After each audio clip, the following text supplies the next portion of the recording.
Sirene khas mobil polisi meraung, memekakkan telinga, merobek atmosfer tenang kompleks perumahan karyawan pensiun tepat di tengah hari. Lampu rotator biru merah memantulkan kilatan cahaya mengerikan melalui jendela kaca, menyorot langsung ke wajah istriku yang pucat pasi tanpa setetes darah pun. Di sekitar gerbang rumah, kerumunan tetangga sudah berkerumun, saling berbisik. Suara desas-desus itu menghujam telingaku seperti ribuan jarum.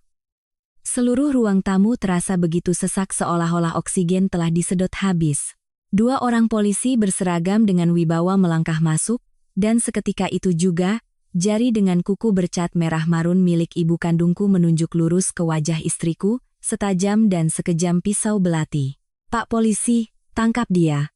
Borgol dia untuk saya. Dia ini, menantu saya, Dewi. Dia memanfaatkan saat saya terkena stroke dan terbaring lumpuh di rumah sakit. Dia berpura-pura mau merawat saya hanya untuk diam-diam mencuri kunci brankas. 8 batang emas antam milik saya, tabungan seumur hidup untuk hari tua. Dia kuras semua tak bersisa. Perempuan jalang berhati serigala. Miskin, hina, melihat harta mertua langsung mata gelap.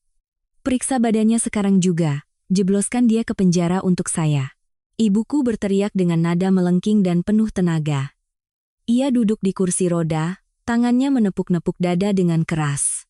Air mata buaya bercucuran, memainkan drama sempurna seorang wanita tua, lemah yang baru saja ditikam dari belakang oleh keluarganya sendiri.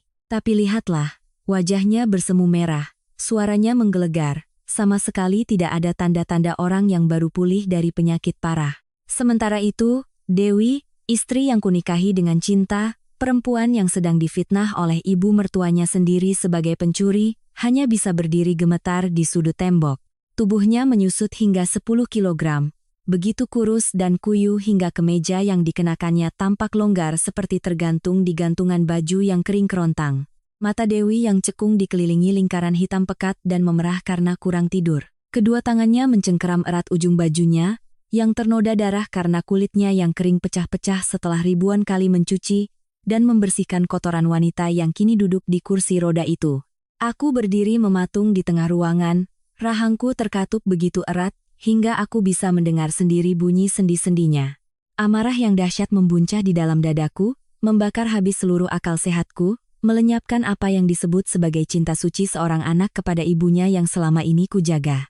Apa-apaan yang sedang mereka lakukan ini? Omong kosong kejam apa yang sedang ibuku katakan? 8 batang emas, pencurian? Baru 3 jam yang lalu, akulah yang menyetir mobil menjemput ibuku dari rumah sakit umum daerah, RSUD, Provinsi.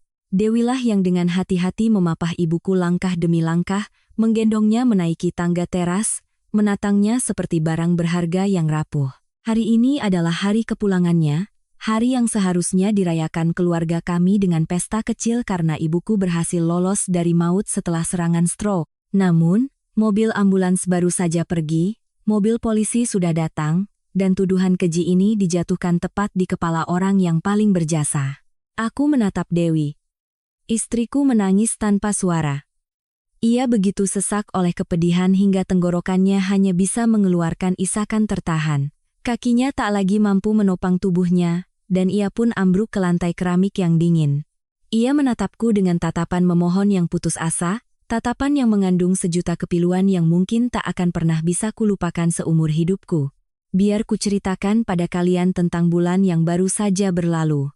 Agar kalian tahu betapa kejamnya fitnah ini, melampaui segala batas moralitas manusia. 1 bulan lalu, ibuku pingsan di kamar mandi karena stroke. Saat itu aku sedang bertugas di pedalaman Kalimantan. Sinyal telepon putus sambung. Dewilah yang sendirian mendobrak pintu, menggendong ibuku seorang wanita berbobot lebih dari 70 kg berlari pontang-panting ke ujung gang, untuk mencari taksi dan membawanya ke UGD. Dokter berkata, jika terlambat 10 menit saja, nyawanya tidak akan tertolong. Selama 30 hari 30 malam, ibuku dirawat di ICU lalu dipindahkan ke bangsal saraf. Siapa yang menjaganya? Adik laki-lakiku, Rian, anak bungsu kesayangan yang dianggap ibuku sebagai emas permata. Berdalih kantornya sedang ada audit penting sehingga tidak bisa mengambil cuti.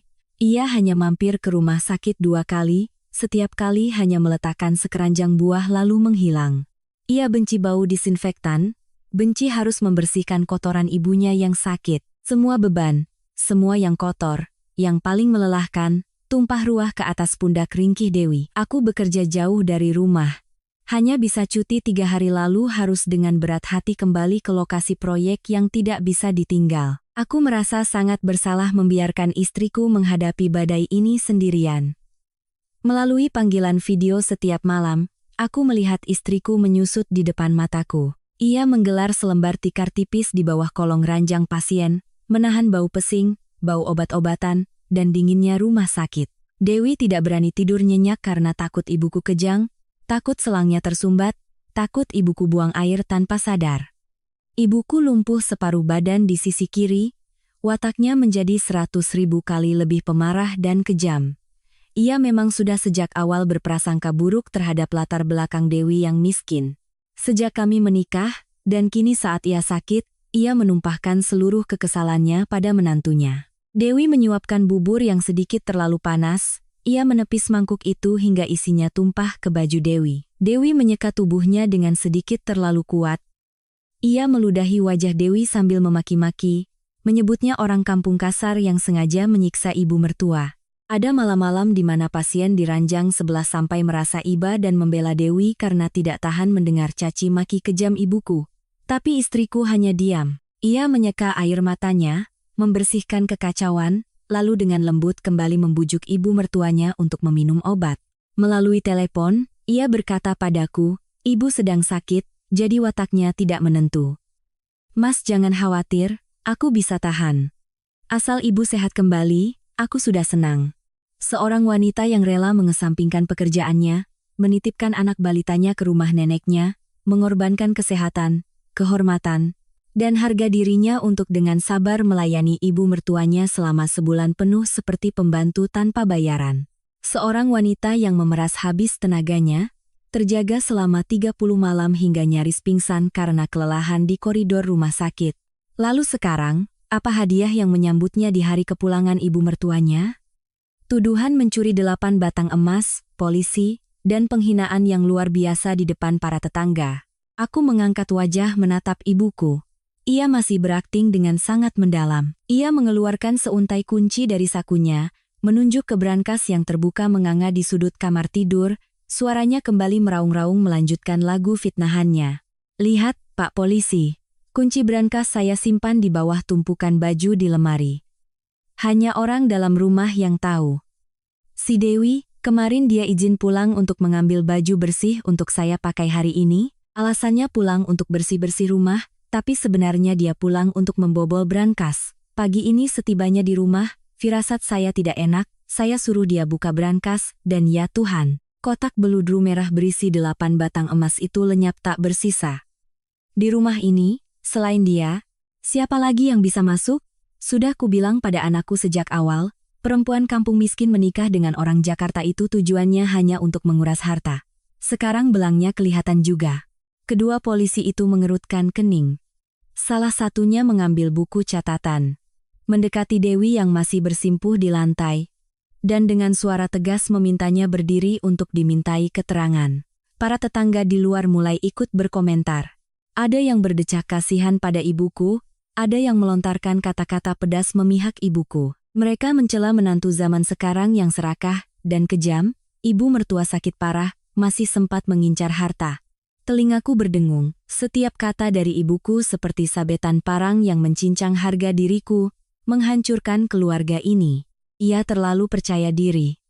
Ia berpikir karena tidak ada saksi, karena Dewi memang kemarin pulang sendirian, ia bisa dengan mudah menuduhkan cap pencuri ini ke kepala menantunya untuk mengusirnya. Demi mencapai tujuan keji yang sedang ia sembunyikan, aku menarik napas dalam-dalam. Udara dingin yang menusuk memenuhi paru-paruku, membantuku memadamkan api yang berkobar di kepala, menyisakan ketenangan yang mengerikan. Aku melangkah maju, membantu Dewi berdiri, dan memeluk erat bahunya, yang bergetar hebat. Aku menatap lurus ke arah kedua polisi itu, lalu mengalihkan tatapanku yang setajam silet ke ibu kandungku yang duduk di kursi roda. Permainan ini, drama ini, sudah ia rencanakan dengan sangat matang. Tapi ia melupakan satu hal yang fatal, sebuah rahasia yang di rumah ini selain aku, tidak ada seorang pun yang tahu. Agar kalian bisa mengerti sampai ke akar-akarnya betapa kejam dan hinanya drama kehilangan emas hari ini, aku terpaksa membuka kembali lembaran-lembaran kenangan kelam sebulan yang lalu. Hari di mana malapetaka penyakit itu menimpa keluargaku seperti badai yang meruntuhkan topeng kemunafikan orang-orang yang memiliki hubungan darah dan mendorong istriku yang mungil ke dalam jurang penderitaan tanpa jalan keluar. Ibuku, Ibu Ratmi, adalah seorang janda sejak muda. Ia berdagang kain di pasar Tanah Abang, seorang diri membesarkan aku dan adikku. Orang luar yang melihat selalu memujinya sebagai wanita yang tangguh dan pekerja keras. Tapi hanya kami yang tinggal serumah yang mengerti betapa otoriter dan diskriminatifnya ia, hingga ke tingkat yang kejam. Ia memegang teguh prinsip patriarki namun sangat pilih kasih. Aku, sebagai anak sulung, bertanggung jawab mencari nafkah dan menopang keluarga, tapi di matanya aku hanyalah alat. Sementara Rian, adik bungsuku yang 6 tahun lebih muda, adalah emas permatanya, nyawanya. Rian pandai merayu, gemar bermain, dan malas bekerja, tapi ibu memaafkan semua kesalahannya. Lalu aku menikahi Dewi. Dewi berasal dari sebuah desa miskin di Indramayu. Kedua orang tuanya adalah petani. Hari saat aku membawa Dewi untuk berkenalan, ibuku langsung melemparkan tatapan sinis pada sepatu usang yang dikenakannya.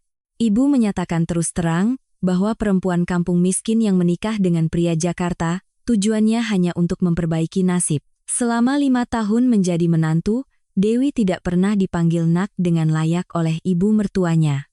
Dewi memasak, ibu mengkritik keasinan atau hambar lalu membuang masakannya ke tempat sampah. Dewi mengepel lantai, ibu sengaja memakai sandal berlumpur untuk mengotorinya lagi, dan menyuruhnya mengepel ulang. Ketika Dewi melahirkan anak perempuan pertama kami, ibu bahkan tidak sudi menggendong cucunya, melontarkan sindiran bahwa Dewi adalah perempuan mandul, yang tidak bisa melahirkan penerus marga. Dewi menelan semua itu dengan sabar. Ia selalu berkata padaku, ibu sudah susah payah membesarkan Mas. Orang tua memang sering sensitif. Aku mengalah sedikit agar rumah tangga kita damai, Mas juga bisa tenang bekerja jauh. Sikap sabar Dewi tanpa sadar menjadi hak bagi ibuku untuk menginjak-injaknya sesuka hati. Tapi tragedi sesungguhnya baru dimulai pada suatu senja, sebulan yang lalu.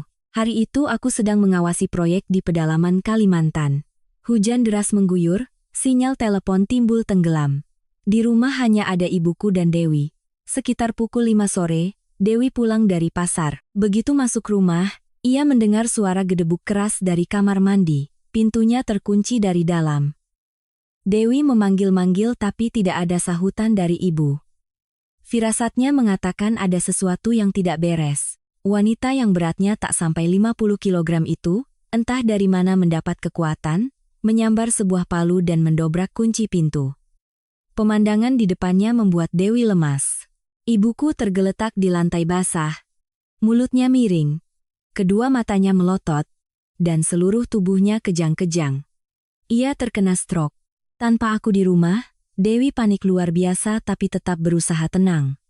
Ia bergegas masuk, dengan sisa tenaganya yang rapuh memapah ibu mertuanya yang beratnya hampir 70 kg, membawanya keluar dari kamar mandi. Sendirian, Dewi menggendongnya, berlari pontang-panting dari dalam gang sempit ke jalan raya, berteriak serak meminta tolong orang yang lewat untuk memanggil ambulans. Dokter di RSUD Provinsi berkata, jika terlambat 10 menit saja, gumpalan darah di otaknya akan menekan pusat pernapasan. Ibu Anda pasti tidak akan selamat, begitulah cara Dewi merebut kembali nyawa ibu mertuaku dari tangan maut. Tapi kekejaman hati manusia adalah hal yang paling menakutkan. Saat ibuku dibawa ke ruang gawat darurat, Dewi segera menelepon Rian. Adik kesayanganku itu tinggal hanya beberapa blok dari rumah sakit. Lebih dari 2 jam kemudian, Rian baru muncul dengan santai di rumah sakit. Ia mengenakan kemeja bermerek, rambutnya ditata rapi dengan gel, dan tubuhnya beraroma parfum mahal. Melihat Dewi dengan pakaian basah kuyup penuh kotoran ibuku akibat buang air tanpa sadar saat kejang, Rian mengerutkan dahi, menutup hidung, dan mundur selangkah. Dokter memanggil keluarga untuk menjelaskan kondisi. Ibuku melewati masa kritis tapi lumpuh separuh badan di sisi kiri, harus dirawat intensif, dan membutuhkan seseorang untuk berjaga 24 jam sehari untuk menyedot dahak, membersihkan kotoran pribadi, dan membalikan badannya agar tidak luka lecet. Biaya rumah sakit dan obat-obatan di luar tanggungan BPJS mencapai jutaan rupiah per hari. Mendengar kata membersihkan kotoran pribadi dan biaya, raut wajah Rian langsung berubah. Ia mulai berakting. Ia mengeluarkan ponsel, berpura-pura menerima telepon, lalu menoleh ke Dewi dengan wajah penuh kepalsuan. Ia berkata perusahaannya sedang ada audit yang sangat penting. Bosnya menugaskannya untuk dinas keluar kota malam itu juga. Jika tidak berangkat, ia bisa dipecat dan harus membayar denda kontrak. Ia mengeluarkan uang 5 juta rupiah dari dompetnya, menyelipkannya ke tangan Dewi, lalu berkata dengan lantang, "Mbak Dewi, aku titip ibu ya. Bahkan menantu di rumah ini, merawat ibu adalah kewajiban Mbak. Soal uang, aku sedang sulit sekarang. Mas Dian kan kerja jauh, Mbak talangi saja dulu untuk ibu. Nanti kalau Mas Dian pulang, baru kita hitung lagi." Setelah berkata begitu, tanpa memberi Dewi kesempatan untuk bereaksi, ia langsung kabur. Ia lari dari tanggung jawab dengan cara yang paling pengecut dan terang-terangan. Ibuku saat itu masih bernapas dengan bantuan oksigen, matanya terpejam, menyerahkan seluruh hidupnya pada menantu perempuan yang pernah ia kutuk sebagai kaum rendahan. Dan aku, terjebak di tengah pegunungan yang rawan longsor karena badai, hanya bisa menggenggam erat ponselku, mendengarkan isak tangis istriku yang ketakutan di koridor rumah sakit yang sepi di tengah malam. Itulah malam pertama, malam pembuka dari rentetan 30 hari neraka dunia, yang harus ditanggung Dewi. Sebuah beban yang seharusnya dibagi oleh anak-anak kandung seperti aku dan Rian, kini menimpa pundak rapuh seorang wanita yang sama sekali tidak memiliki ikatan darah. Hanya karena 2 kata, menantu perempuan. Aku berutang budi sebesar langit pada Dewi. Tapi keluargaku membayarnya dengan fitnah yang paling kejam. 30 hari di rumah sakit. Siapapun yang pernah merawat orang sakit stroke yang terbaring lumpuh, pasti mengerti betapa hal itu menguras fisik dan mental. Bangsal saraf selalu pekat dengan bau disinfektan, bau darah dan nanah, bau kotoran yang keluar tanpa terkendali. Ruangan sempit, 6 ranjang pasien berdesakan dalam satu kamar. Dewiku bahkan tidak punya tempat tidur untuk berbaring. Ia membeli selembar terpal dan sebuah tikar tipis, menggelarnya tepat di bawah kolong ranjang ibuku. 30 malam, Dewi tidak pernah tidur lebih dari 1 jam. Dokter berpesan, agar setiap 2 jam sekali, tubuh ibuku dibalikkan dan punggungnya ditepuk-tepuk, untuk mencegah radang paru-paru dan luka baring. Setelah membalikkan badan, giliran membersihkan pispot, menyeka hasil karya ibuku yang berceceran. Seorang wanita mungil harus mengerahkan segenap tenaga untuk menopang tubuh yang berat dan tak bergerak. Setiap malam aku menelepon video, melihatnya melalui layar ponsel dan air mataku menetes. Rambut istriku acak-acakan, matanya sangat cekung, wajahnya kuyu tak terperi. Ia makan nasi kotak yang sudah dingin dengan tergesa-gesa di koridor yang berangin, sambil terus mengawasi ke dalam kamar, takut ibunya batuk tersedak dahak. Tapi penderitaan fisik itu tidak ada apa-apanya dibandingkan siksaan mental yang dilancarkan ibuku pada Dewi. 3 hari setelah dirawat, ibuku siuman. Ia sadar bahwa dirinya lumpuh separuh badan. Psikologis seorang yang tadinya sehat dan otoriter kini harus terbaring tak berdaya, dan bergantung pada orang lain membuatnya menjadi gila.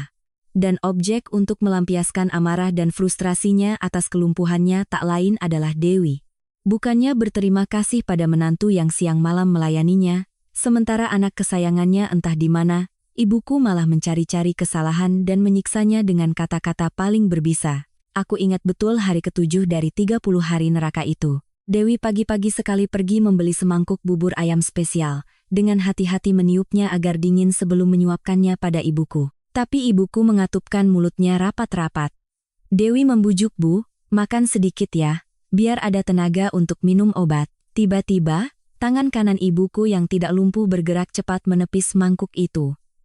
Bubur panas tumpah ke wajah dan leher Dewi. Istriku kaget dan mundur karena kepanasan, tapi ibuku tidak menunjukkan rasa kasihan sedikit pun. Ia meraung dengan suara serak orang sakit.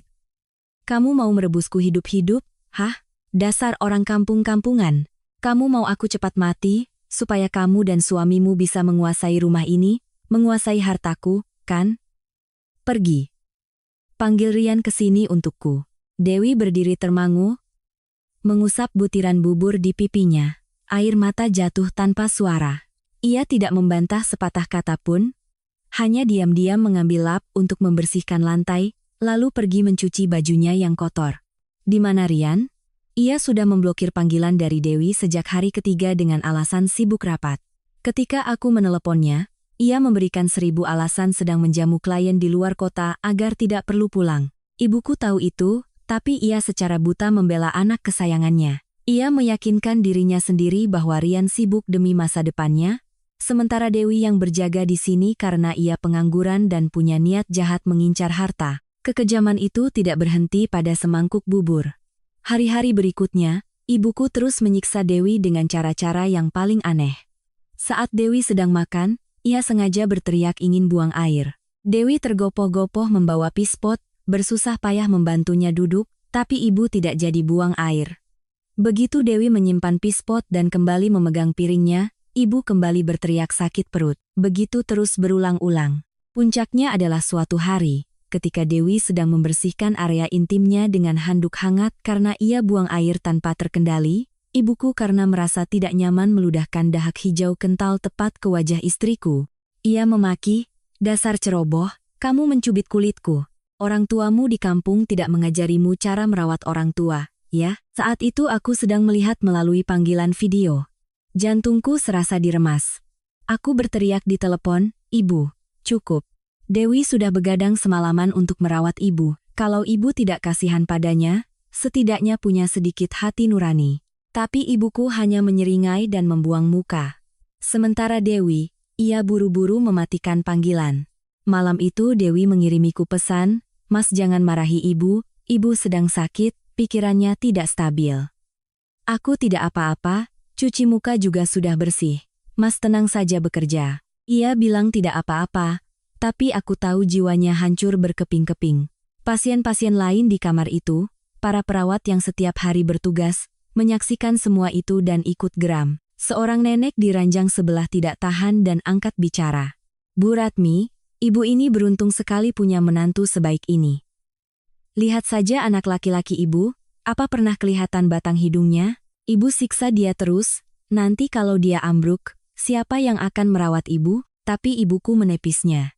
Ia menggunakan nada angkuh orang kota untuk membungkam nenek itu, mengatakan bahwa menantunya beruntung bisa diterima di keluarganya, dan melayaninya adalah kewajiban. Aku tidak bisa mengambil cuti panjang karena proyek penting sedang memasuki tahap akhir.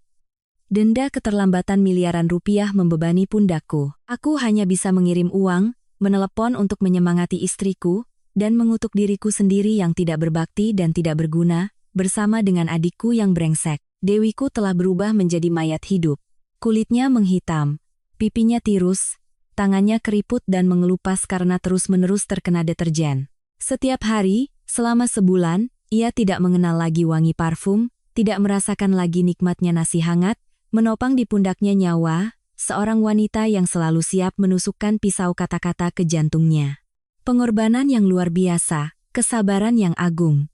Namun pada hari terakhir, hari ketika dokter menyatakan ibuku bisa pulang untuk menjalani rehabilitasi di rumah, ia justru menjadikan itu sebagai landasan untuk melancarkan skenario fitnah yang menggemparkan. Skenario yang membuka jalan bagi keserakahan tak terbatasnya dan anak bungsunya yang berharga. Badai yang sesungguhnya baru saja akan dimulai.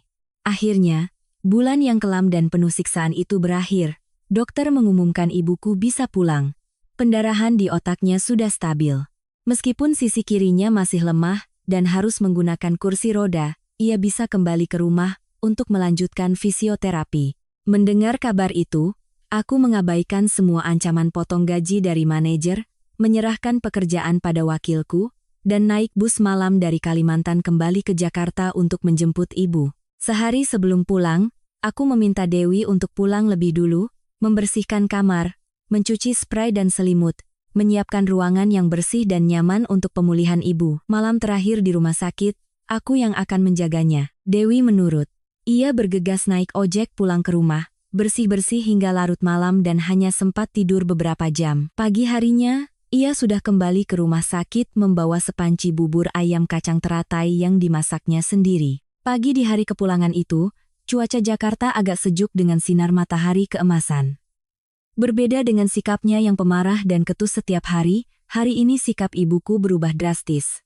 Ia tidak menggerutu saat Dewi menyeka wajahnya. Ia juga tidak menepis mangkuk bubur ayamnya, dan dengan patuh memakannya lebih dari separuh. Bahkan ketika aku menggendongnya dari ranjang ke kursi roda, ia melirik Dewi, dan berkata dengan nada ringan, "Nanti di rumah, urusan kecil-kecil bisa ibu kerjakan sendiri. Kamu istirahat saja. Belakangan ini, kamu kelihatan seperti mayat hidup." Mendengar itu, hatiku lega. Aku dengan naif berpikir bahwa setelah melewati ambang kematian, setelah menyaksikan pengabdian menantunya dan pengkhianatan anak bungsunya, ibuku akhirnya sadar. Aku mengira pintu hatinya yang beku akhirnya terbuka sedikit untuk menerima Dewi. Tapi astaga, aku salah besar. Kesalahan bodoh seorang pria yang selalu berusaha mempertahankan citra keluarga yang harmonis. Ketenangan yang aneh dari ibuku pagi itu bukanlah penyesalan, melainkan keheningan mematikan sebelum badai datang. Kata-katanya yang lembut hanyalah bius yang disuntikkan sebelum ia mencabut belati untuk menusuk jantung keluargaku. Kami tiba di rumah pukul 11 siang. Rumah sudah dibersihkan Dewi hingga tak ada sebutir debu pun. Aroma minyak esensial serai yang samar mengusir bau apek karena rumah kosong selama 30 hari. Aku menggendong ibu dan membaringkannya di tempat tidur yang empuk di kamar lantai 1, menarik selimut hingga menutupi perutnya. Dewi sibuk di dapur menyiapkan air hangat untuk menyeka badan ibu. Tepat pada saat itu, ibuku tiba-tiba menepuk-nepuk sisi ranjang, berdeham dan memanggil, "Dian, panggil si Dewi ke sini, ibu mau minta tolong." "Cepat, ibu lelah." Aku bergegas ke dapur memanggil Dewi. Istriku dengan cepat mengelap tangannya di celemek, berlari masuk ke kamar dengan suara penuh hormat dan kekhawatiran. "Iya bu, ibu panggil saya. Ibu mau minum atau punggungnya pegal biar saya pijat?" Ibuku menatap Dewi. Tatapan matanya kini tidak lagi lembut seperti di rumah sakit, melainkan memancarkan kilatan perhitungan yang tajam. Ia menunjuk ke arah lemari pakaian kayu jati di sudut ruangan. "Tidak usah pijat. Kamu buka laci paling bawah di lemari itu. Di bawah tumpukan selimut tebal, ibu ada sembunyikan seuntai kunci. Ambilkan untuk ibu. Ibu baru saja kembali dari kematian. Ibu harus periksa brankas. Lihat apa surat-surat tanah, buku tabungan, dan beberapa batang emas untuk hari tua ibu masih utuh." "Cepat." Dewi dengan patuh menurut. Ia berlutut, mencari-cari di bawah tumpukan selimut, dan mengeluarkan seuntai kunci kuningan, dengan hati-hati meletakkannya di tangan ibu mertuanya. Ibuku memegang kunci itu selama beberapa detik, lalu melemparkannya kembali ke arah Dewi. Tangan ibu masih lemah, tidak kuat memutar kunci yang berat. "Kamu ke sudut ruangan itu, buka tirai beludrunya, masukkan kunci yang paling besar ke lubang brankas. Nomor kombinasinya tanggal lahir Rian, 150892. Buka, lalu bawa kotak beludru merah berisi 8 batang emas. Antam yang dibungkus plastik hitam itu ke sini, ibu mau periksa sekarang." Aku yang berdiri di sampingnya merasa sedikit aneh, karena selama ini ibuku tidak pernah mengizinkan siapapun, termasuk aku, menyentuh brankasnya. Tapi kupikir mungkin karena baru sembuh, ia merasa cemas dan takut kehilangan barang, jadi aku tidak ikut campur. Dewi memegang kunci dan berjalan menuju brankas besi yang berat itu. Bunyi klik dari lubang kunci terdengar, diikuti suara putaran kombinasi angka. Ceklek, pintu brankas terbuka. Dewi membungkuk, melihat ke dalam, tangannya menyingkirkan beberapa map sertifikat tanah, untuk mencari kotak beludru merah seperti yang dikatakan ibu, tapi kemudian tangannya berhenti. Dewi menoleh ke arah ibuku, wajahnya bingung, suaranya bergetar. "Bu, di sini. Di sini hanya ada sertifikat tanah sama beberapa buku tabungan. Saya sudah cari di semua laci, tidak ada kotak beludru merah atau bungkusan plastik hitam. Apa ibu salah simpan?" Seketika kata tidak ada keluar dari mulut Dewi, udara di dalam ruangan seolah membeku. Aku belum sempat melangkah untuk melihat ke dalam brankas. Sebuah jeritan melengking merobek gendang telingaku. Ibuku, orang yang beberapa menit lalu masih terengah-engah mengeluh lelah, tiba-tiba setengah bangkit dari tidurnya, kedua matanya melotot merah, tangan kanannya memukul-mukul kasur dengan keras. "Ya Tuhan, hilang semua. 8 batang emas hasil keringatku. Kamu bilang tidak ada bagaimana? Sebelum aku masuk rumah sakit, Aku sendiri yang menyimpannya di situ. Semalam rumah terkunci rapat, brankas tidak ada bekas congkelan. Selain kamu, si pengecut yang kemarin izin pulang sendirian untuk bersih-bersih, anjing atau kucing mana yang bisa masuk ke sini buka brankas? Kembalikan emasku. Kamu sudah mencuri emasku, dan menyembunyikannya di mana? Keluarkan sekarang juga. Aku terperangah. Dewi kaget hingga menjatuhkan untayan kunci ke lantai keramik yang berbunyi nyaring.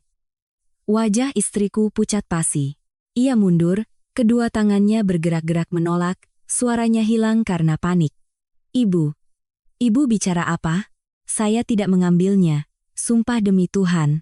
Kemarin saya pulang hanya menyapu, mengepel, mencuci spray. Saya sama sekali tidak masuk ke kamar ibu, apalagi tahu kata sandi brankas sampai ibu sebutkan tadi.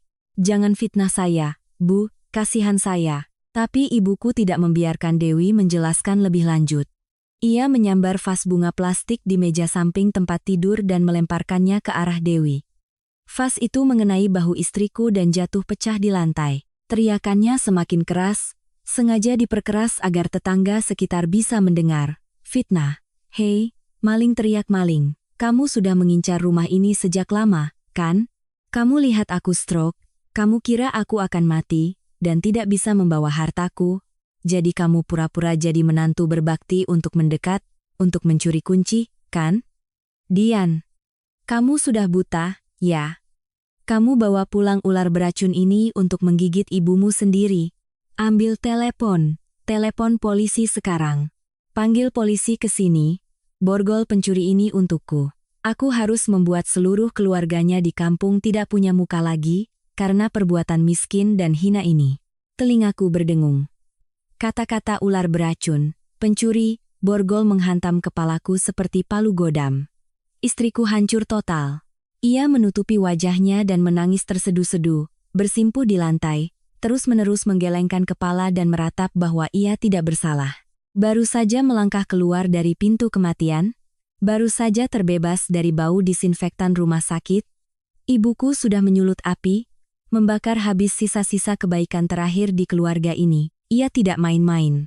Saat aku masih berdiri terpaku karena syok, ibuku sudah menyambar ponselnya di meja dan menekan nomor darurat polisi. Panggilan telepon takdir itu mendatangkan mobil polisi, menarik perhatian seluruh lingkungan, dan menjatuhkan istriku ke dalam tuduhan fitnah paling kejam yang telah kalian saksikan di awal cerita. Kehadiran aparat mengubah ruang tamu kami dari ruang pribadi menjadi ruang sidang mini, di mana keadilan tampaknya dibengkokkan oleh air mata buaya dari wanita yang melahirkanku.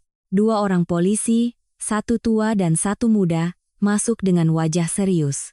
Mereka segera menyebar, 1 orang menuju brankas untuk memeriksa tempat kejadian. Yang lain mengeluarkan buku catatan, meminta semua orang tenang untuk dimintai keterangan. Di luar gerbang, kerumunan tetangga tidak menunjukkan tanda-tanda akan bubar, malah semakin banyak.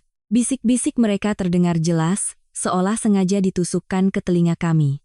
Aku mendengar Bu Susi, tetangga sebelah, berdecak, cekece, benar-benar seperti memelihara serigala. Sudah kuduga, perempuan desa yang ke kota, lihat rumah mertua ada sedikit harta, matanya langsung hijau. Kasihan Bu Ratmi, sakit terbaring di tempat tidur, menantunya malah menguras habis uang hari tuanya. Lalu suara Pak RT ikut menimpali, zaman sekarang, malin kundang banyak, si kancil sedikit. Lihat saja muka perempuan itu, pendiam begitu, siapa sangka hatinya jahat. Setiap penghakiman tanpa dasar dari kerumunan itu seperti sember air kotor yang disiramkan ke kehormatan Dewi. Istriku duduk terkulai di sudut, kedua tangannya memeluk lutut, seluruh tubuhnya yang kurus gemetar hebat mengikuti setiap isak tangisnya. Ia tidak berani mengangkat wajahnya. Rasa malu dan sakit hati yang luar biasa telah meremukkan sisa-sisa tenaganya setelah 30 hari begadang. Sementara itu, ibuku memulai pertunjukan terbaiknya. Ketika polisi yang lebih tua mendekati ranjangnya, ia segera mengubah ekspresi. Wajahnya yang garang tadi seketika lenyap, digantikan oleh penampilan seorang wanita tua yang sakit-sakitan, menyedihkan, yang baru saja pulih dari penyakit parah, dan kini harus menanggung pukulan mental. Ia berbicara dengan suara lemah, air mata berlinang, tangan keriputnya yang gemetar memegangi lengan seragam polisi itu. Ia bersaksi bahwa 8 batang emas antam itu adalah seluruh modal yang ia kumpulkan dengan susah payah sejak masih berdagang kain, rencananya untuk biaya pemakaman dan untuk cucu-cucunya. Ia mengarang cerita yang begitu logis hingga mengerikan, bahwa malam sebelum ia terkena stroke, ia sendiri yang memeriksa emas itu, membungkusnya dalam kantong plastik hitam, memasukkannya ke dalam kotak beludru merah, dan menyimpannya baik-baik di brankas. Bahwa kunci brankas selalu ia sembunyikan di dasar lemari pakaian. Selama sebulan ia di rumah sakit, rumah terkunci rapat, dan hanya kemarin menantunya, Dewi, yang izin pulang sendirian untuk bersih-bersih. Dan pagi ini, ketika ia pulang dan meminta brankas dibuka, emas itu sudah lenyap. Ibuku menekankan setiap kata, memutarbalikkan pengorbanan Dewi menjadi sebuah konspirasi jahat. Lapor, Pak. Saya kira dia tulus merawat saya siang malam di rumah sakit. Ternyata, dia melakukan itu untuk mengambil hati saya, untuk mencari tahu informasi tentang kunci brankas saat saya tidak sadar. Dia tahu saya lumpuh separuh badan dan tidak bisa berbuat apa-apa, makanya dia berani merampok. Bapak lihat sendiri, brankas tidak ada bekas congkelan, pintu rumah tidak ada yang dirusak. Kalau bukan orang dalam, kalau bukan dia yang sengaja membuka brankas dengan kunci kemarin, maling mana yang bisa tidak terlihat masuk ke sini? Mendengar kesaksian yang begitu runut dan masuk akal, tatapan kedua polisi itu mulai tertuju pada Dewi. Ujung tombak kecurigaan kini resmi mengarah pada istriku yang tidak bersalah. Polisi yang lebih mudah melangkah ke depan Dewi, suaranya menjadi tegas dan profesional. Saudari Dewi, mohon berdiri dan bekerja sama. Menurut kesaksian Ibu Ratmi, kemarin sore Anda adalah satu-satunya orang yang berada di rumah ini.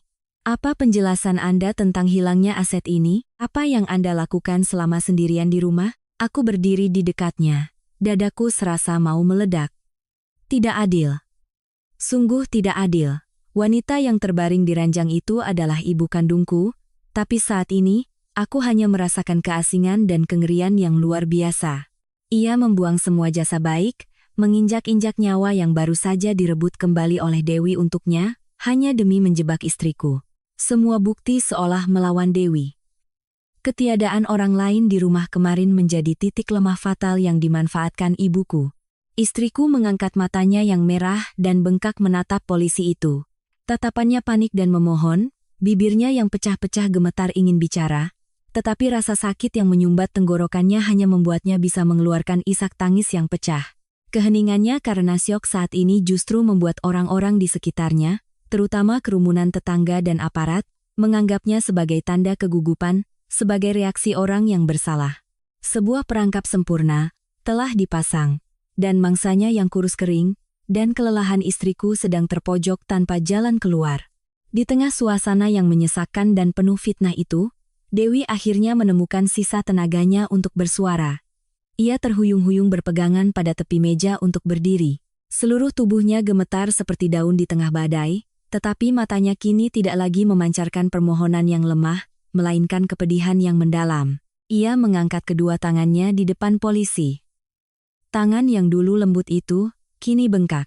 Sela-sela jarinya mengelupas dan berdarah karena terkikis oleh sabun dan bahan kimia pembersih di rumah sakit. Suara Dewi yang serak dan pecah terdengar. Setiap katanya menyayat hati.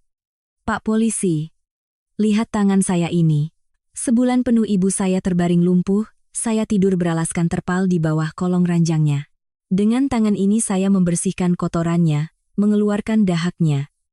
Malam hari saya tidak berani tidur karena takut ibu sesak napas.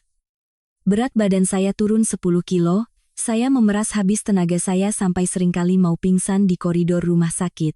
Coba tanyakan. Jika saya ini orang serakah dan pencuri, yang berniat menguras harta, apakah saya perlu menjual nyawa saya? Menjual harga diri saya? Untuk menahan caci maki ibu mertua selama 30 hari seperti pembantu tak dibayar? Lebih baik saya biarkan orang lain yang merawatnya, saya pulang dan membobol brankasnya sejak lama, tidak perlu menunggu sampai kemarin. Dewi menunjuk ke arah brankas, air matanya mengalir deras, tapi suaranya tetap berusaha terdengar jelas. Kemarin saya pulang karena disuruh suami saya untuk mencuci semua spray dan bantal, membersihkan rumah dari lantai 1 sampai lantai 3 agar hari ini ibu pulang bisa beristirahat di tempat yang bersih. Seharian saya berkutat dengan cucian, sampai malam baru sempat makan Indomie instan dan tidur 2 jam. Saya bersumpah demi Tuhan.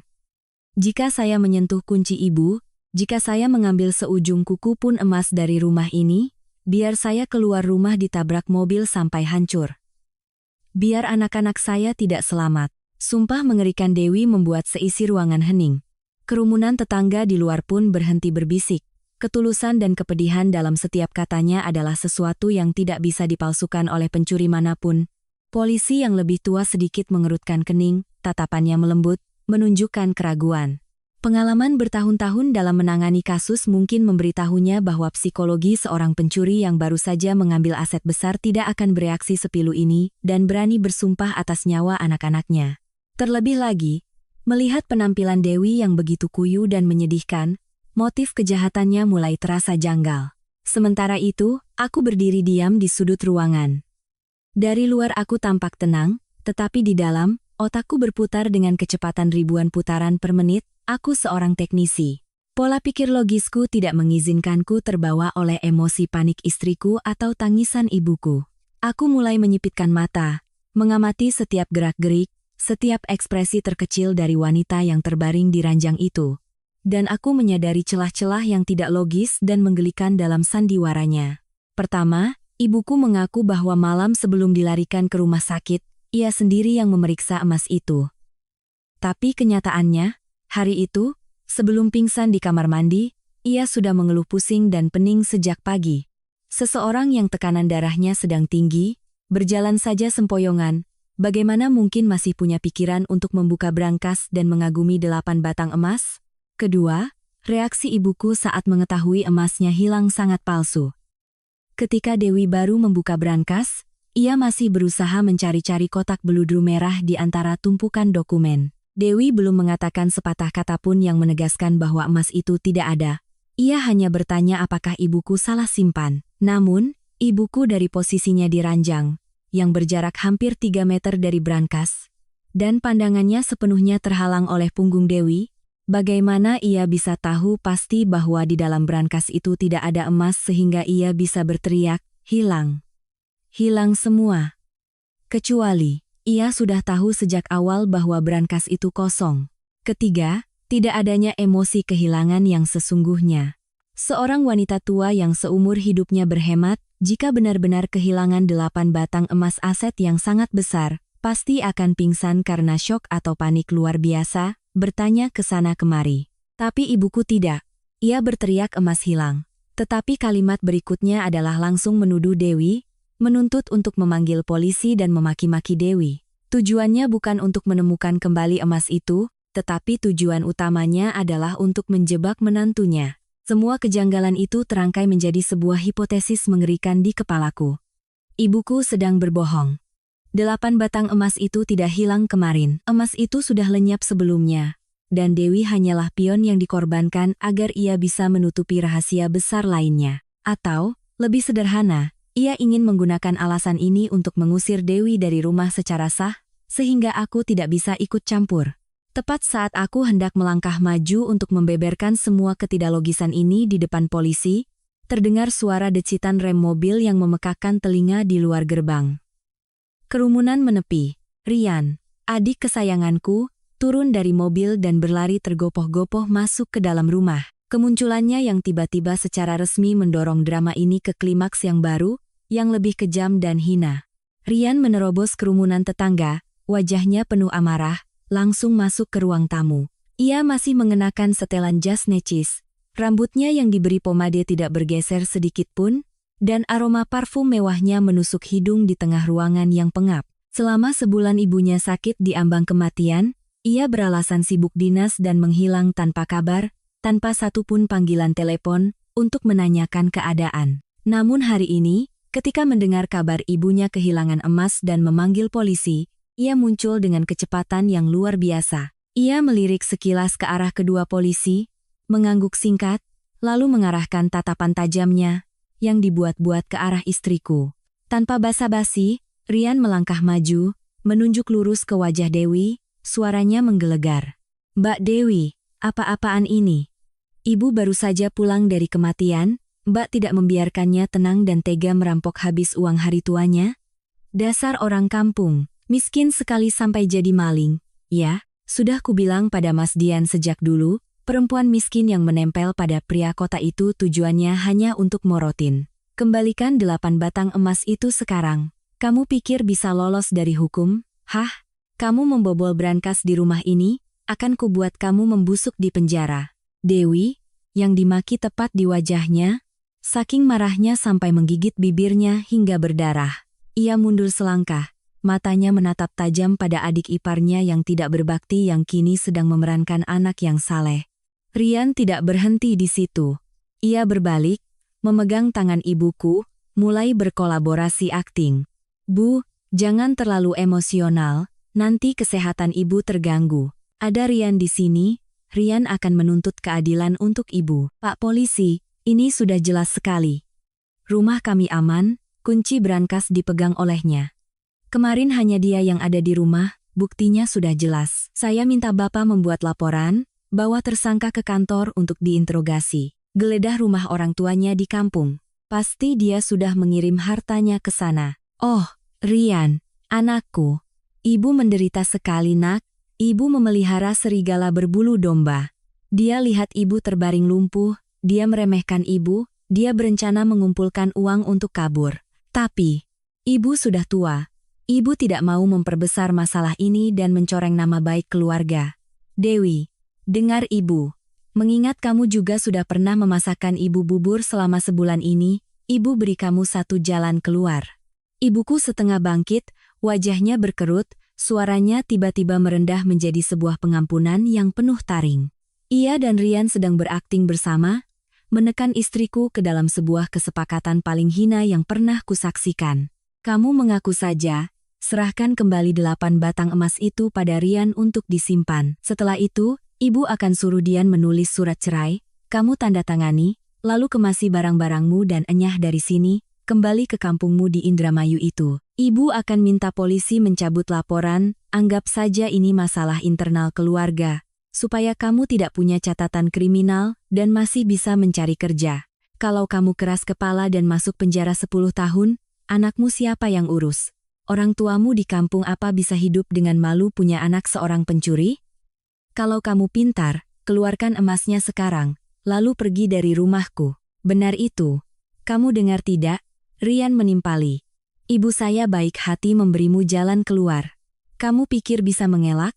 Di kantor polisi, dengan interogasi profesional, kamu tidak akan bisa berkutik. Serahkan emasnya, tanda tangani surat cerai, lalu angkat kaki. Mas Dian, kenapa kamu diam saja? Masih membela istri maling ini? Tulis surat cerainya sekarang, usir dia. Dewi ambruk ke lantai. Ancaman dan paksaan dari ibu dan adik iparnya menghantam titik lemahnya. Kehormatan keluarganya di kampung dan masa depan anak balitanya. Mereka menggunakan hukum, menggunakan tekanan psikologis, untuk menghancurkan perlawanan terakhir dari seorang wanita yang sudah kehabisan tenaga. Dewi menatapku, matanya kabur oleh air mata, bibirnya bergerak tanpa suara, memohon pertolongan. Aku berdiri di sana. Kedua tanganku terkepal begitu erat hingga kuku-kukuku menancap ke telapak tangan yang berdarah. Semuanya sudah terlalu jelas di depan mataku. Rian tidak pulang karena khawatir pada ibunya, ia pulang karena ia tahu akan ada drama ini hari ini. Koordinasi yang mulus antara ibu dan anak, mulai dari memaksa mengaku, menuntut emas diserahkan pada Rian, dan puncaknya meminta Dewi menandatangani surat cerai. Semua ini hanyalah sebuah perangkap sempurna yang dipasang bukan untuk menangkap pencuri, melainkan untuk mengusir menantu yang tidak disukai, membersihkan jalan bagi si anak bungsu untuk menguasai harta. Api amarah di dalam diriku tidak lagi berkobar-kobar. Ia telah memadat menjadi sebongkah es yang tajam, dingin, dan kejam. Mereka telah memutus sendiri tali persaudaraan terakhir. Sudah saatnya aku melangkah maju, menggunakan perangkap mereka sendiri, untuk menghancurkan seluruh kebohongan hina ini. Suasana di ruang tamu begitu kental dan menyesakkan, aku bisa mendengar napas tersengal Dewi, dan bisik-bisik kerumunan di luar. Ibuku dan Rian masih terus menyudutkan istriku, menggunakan kata-kata hinaan untuk memaksanya mengaku dan menandatangani surat cerai. Kekejaman mereka seperti pisau yang mengorek luka seorang wanita yang telah mengorbankan masa muda dan kesehatannya untuk keluarga ini. Kedua polisi itu tampaknya juga menyadari keanehan dalam perilaku ibu dan anak itu. Mereka saling pandang, lalu polisi yang lebih tua angkat bicara dengan suara tenang, mencoba meredakan ketegangan. Mohon keluarga tetap tenang. Pihak kepolisian akan menyelidiki kasus ini berdasarkan bukti dan hukum yang berlaku. Tidak ada yang berhak memaksa orang lain untuk mengaku atau mengancam dengan perjanjian cerai. Saudari Dewi, Anda berhak untuk menjelaskan kejadian dari sudut pandang Anda. Dewi mengangkat wajahnya, air mata membasahi pipinya yang tirus. Ia menggelengkan kepala, suaranya tercekat putus asa. Saya sudah mengatakan semuanya. Saya difitnah. Saya tidak mengambil emas. Saya tidak tahu apa-apa tentang 8 batang emas itu. Bu, kenapa ibu tega melakukan ini pada saya? Apa salah saya selama sebulan ini? Bagaimana saya merawat ibu? Ibu yang paling tahu. Dewi memegang dadanya yang terasa sakit, kepedihan yang terpendam membuatnya terbatuk-batuk. Aku tidak bisa diam lebih lama lagi. Aku melangkah maju, berdiri di depan istriku, melingkarkan lenganku di bahunya yang kurus dan gemetar. Aku menggunakan tubuhku sebagai benteng yang kokoh, melindungi Dewi dari tatapan tajam dan kata-kata, berbisa dari orang-orang yang sedarah denganku. Cukup. Suaraku tidak keras, tapi tegas, dingin, dan final. Seluruh ruangan hening. Kerumunan di luar gerbang pun menahan napas. Aku menoleh ke arah kedua polisi, lalu mengalihkan tatapanku yang setajam pisau ke arah Rian dan ibuku. Bapak-bapak polisi yang terhormat, saya adalah suami dari Dewi, dan juga putra dari Ibu Ratmi. Izinkan saya memberikan pendapat. Kejadian ini tidak sesederhana yang ibu dan adik saya ceritakan. Ada kejanggalan, poin-poin aneh yang saya yakin jika diselidiki lebih dalam, kebenarannya akan sangat berlawanan dengan tuduhan ini. Aku menarik napas dalam-dalam, menahan amarah yang mendidih di dalam darahku, dan mulai menganalisis poin-poin tidak logis dalam kesaksian ibuku. Poin-poin yang sudah kusadari sejak awal. Pertama, ibu saya bilang malam sebelum dilarikan ke rumah sakit, ia memeriksa emasnya. Tapi kenyataannya, hari itu ibu saya pusing, jalannya sempoyongan karena tekanan darah tinggi. Orang dengan kondisi kesehatan seperti itu, bagaimana mungkin masih berpikir untuk membuka brankas dan melihat emas? Terlebih lagi, Dewi yang mendobrak pintu kamar mandi untuk menyelamatkan ibu saya. Jika Dewi berniat jahat, ia bisa dengan mudah mengambil kunci dan membuka brankas saat itu juga ketika ibu saya tidak sadarkan diri. Kenapa harus menunggu sebulan kemudian saat ibu saya akan pulang? Perilaku pencurian biasanya dilakukan secara sembunyi-sembunyi dan cepat, bukan dengan merawat korban selama 30 hari di rumah sakit, menahan siksaan, lalu pulang untuk membobol brankas dan tertangkap basah seperti ini. Aku melanjutkan. Kedua, reaksi ibu saya saat mengetahui emasnya hilang. Ketika Dewi baru membuka brankas, ia belum mengatakan apa-apa tentang tidak adanya kotak emas. Ia hanya bertanya apakah ibuku salah simpan. Dari posisinya di ranjang, ibu saya tidak mungkin bisa melihat ke dalam brankas. Jadi, bagaimana ia bisa tahu pasti emasnya hilang dan langsung berteriak histeris seperti itu, kecuali ia sudah tahu sejak awal bahwa brankas itu kosong. Dan yang ketiga, aku menatap lurus ke mata Rian. Suaraku menjadi lebih tegas, menekankan setiap kata. Rian, ibu baru saja melapor kehilangan emas dan memanggil polisi. Bagaimana kamu bisa tahu beritanya secepat ini? Kalau tidak salah, kantormu berjarak hampir 15 km dari sini, tapi kamu sudah tiba di rumah dalam waktu kurang dari setengah jam. Apa kamu bisa terbang? Kehadiranmu saat ini, ditambah dengan sikapmu yang agresif ikut menekan Mbak Dewi untuk mengaku dan bercerai, membuatku semakin curiga tentang motif sebenarnya di balik drama ini. Argumentasiku yang tajam membuat suasana semakin tegang. Ibuku dan Rian bungkam, mata mereka menunjukkan kebingungan dan kepanikan. Kedua polisi itu saling pandang, mereka mulai mencatat dengan saksama informasi yang kuberikan. Aku menoleh pada Dewi, menggenggam tangannya, suaraku melembut dan penuh keyakinan. Dewi, jangan takut. Aku percaya padamu. Aku tahu kamu tidak bersalah. Aku akan melindungimu. Tidak ada yang boleh menghina atau menginjak-injak kehormatanmu. Air mata Dewi kembali menetes, tapi kali ini bukan air mata keputusasaan, melainkan air mata haru, kehangatan karena menemukan sandaran yang kokoh padaku. Aku tahu pertarungan ini baru saja dimulai. Keraguan yang kuajukan hanyalah retakan pertama di dinding kebohongan ibu dan Rian. Untuk meruntuhkan sepenuhnya sandiwara kejam ini, aku membutuhkan bukti yang tak terbantahkan, sebuah senjata pamungkas yang mampu merobek semua fitnah. Dan rahasia itu, senjata itu, telah kusimpan dengan rapi di sudut langit-langit kamarku. Kalian mungkin bertanya-tanya mengapa seorang anak laki-laki sepertiku bisa memiliki analisis yang tajam dan kecurigaan yang mendalam terhadap ibu kandungnya sendiri. Sebenarnya, retakan dalam kepercayaanku pada Ibu Ratmi sudah muncul sejak lama, berawal dari sikap pilih kasihnya yang buta terhadap Rian dan ketidakadilan yang ia timpakan pada Dewi. Namun, puncak dari kecurigaanku, hal yang mendorongku untuk bertindak melindungi keluarga kecilku, berasal dari sebuah rahasia yang diam-diam kusimpan di sudut langit-langit kamar. Kira-kira setengah tahun sebelum ibuku terkena stroke, kesehatannya sudah menunjukkan penurunan yang serius. Ia sering mengeluh pusing dan sakit kepala. Beberapa kali saat aku menelepon untuk menanyakan kabar, ia tiba-tiba pingsan, menjatuhkan telepon, membuatku yang berada jauh sangat khawatir. Aku menyarankannya untuk melakukan pemeriksaan kesehatan menyeluruh, tapi ia yang pada dasarnya pelit dan keras kepala selalu menolak, mengatakan itu hanya penyakit orang tua biasa, minum beberapa vitamin juga akan sembuh. Sebagai seorang anak yang bekerja jauh dan tidak bisa selalu mendampingi, aku selalu cemas akan kesehatannya. Aku berdiskusi dengan Dewi untuk menyewa asisten rumah tangga untuk membantu ibu, tapi ia menolak mentah-mentah, takut boros dan takut orang asing masuk rumah akan mencuri hartanya. Dalam situasi sulit itu, aku mendapatkan ide nekat, memasang sebuah kamera super kecil di kamar tidur ibu. Tujuan awalku sangat sederhana.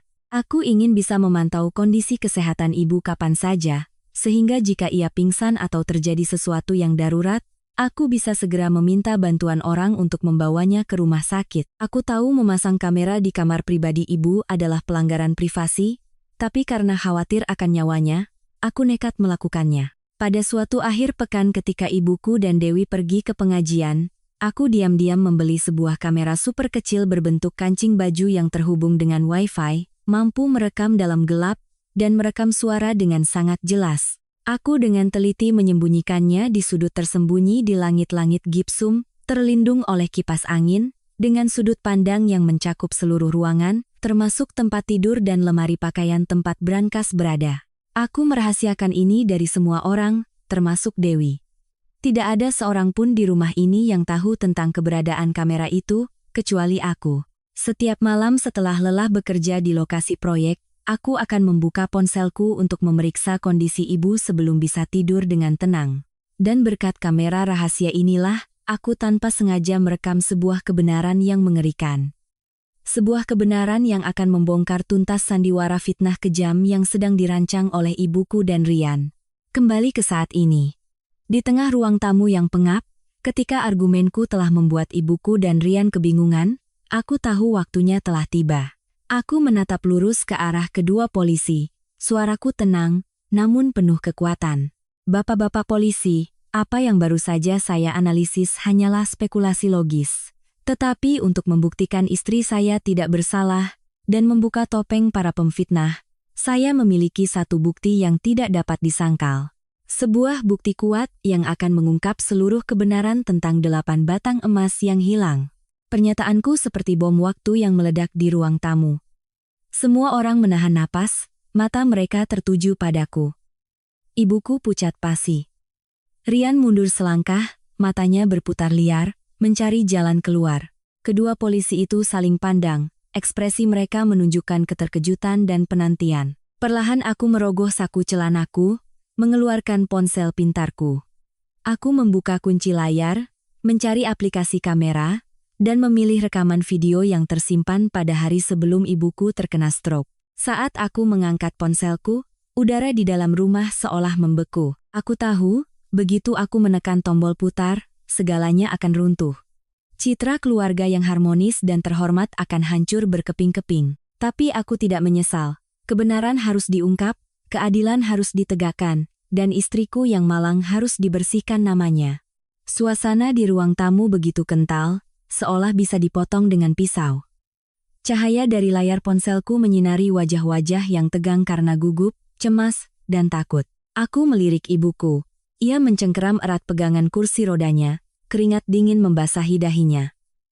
Rian berdiri kaku, bibirnya terkatup rapat, matanya tidak bisa menyembunyikan kepanikan. Kedua polisi itu mendekatiku, wajah mereka serius, siap menerima bukti. Saya meminta pihak kepolisian untuk menghentikan interogasi atau tindakan apapun yang mengarah pada kecurigaan terhadap istri saya, kataku dengan suara lantang yang menggema di seluruh ruangan.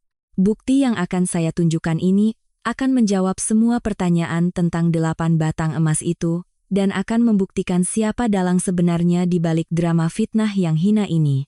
Aku menekan tombol putar. Layar ponsel menampilkan gambar hitam putih dari mode rekam malam hari. Sudut pandang dari atas langit-langit mencakup seluruh kamar tidur ibuku.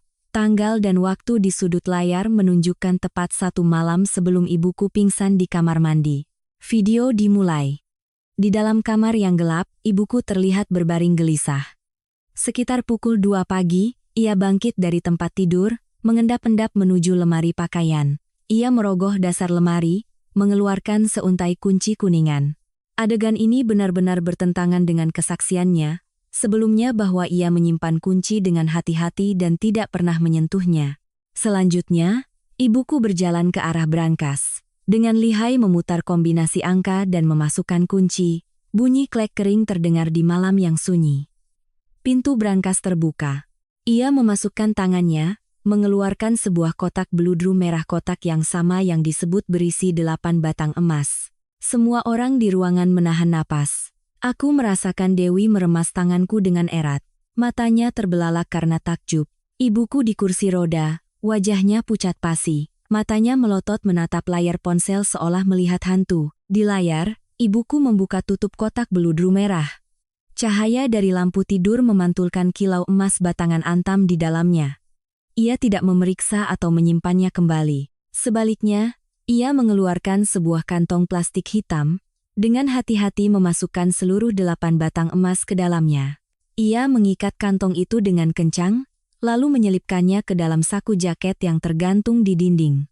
Setelah itu, ibuku memasukkan kembali kotak beludru merah yang kosong ke dalam brankas, menguncinya rapat-rapat, dan menyembunyikan kembali kunci di dasar lemari.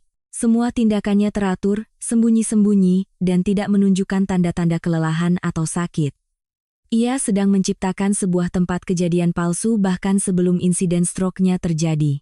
Video berakhir. Aku mematikan layar ponsel, memasukkannya kembali ke saku. Ruangan hening mencekam, hanya terdengar napas tersengal ibuku dan bisik-bisik yang mulai terdengar dari kerumunan di luar. Kebenaran telah terungkap. 8 batang emas itu tidak hilang kemarin. Emas itu telah diambil sendiri oleh ibuku dari brankas, disembunyikan di saku jaket, dan ia menciptakan TKP palsu dengan kotak beludru kosong. Kesaksian ibuku sepenuhnya bohong. Sebuah drama yang diatur dengan rapi untuk memfitnah Dewi. Aku menoleh ke arah kedua polisi, suaraku tajam dan dingin. Bapak-bapak sudah lihat dengan jelas? 8 batang emas itu tidak dicuri. Emas itu sudah diambil sendiri oleh ibu saya dari brankas bahkan sebelum ia masuk rumah sakit. Semua kesaksiannya tentang Dewi yang mencuri adalah fitnah belaka, yang bertujuan untuk mengancam, memaksa istri saya bercerai dan mengusirnya dari rumah. Polisi yang lebih tua berdeham, wajahnya mengeras, menunjukkan kemarahan karena telah dipermainkan.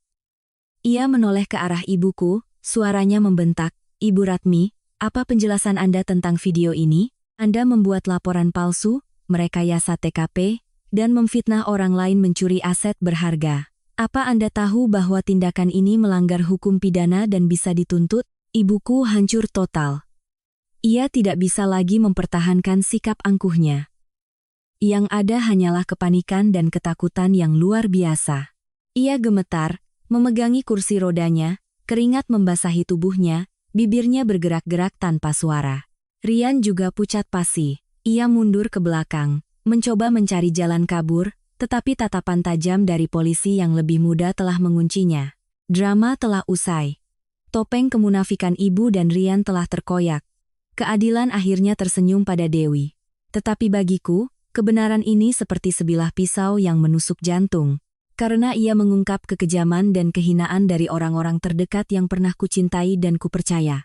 Dan di balik hilangnya 8 batang emas itu, aku tahu masih ada satu rahasia kelam lain yang menunggu untuk diungkap. Seluruh ruangan terdiam ngeri.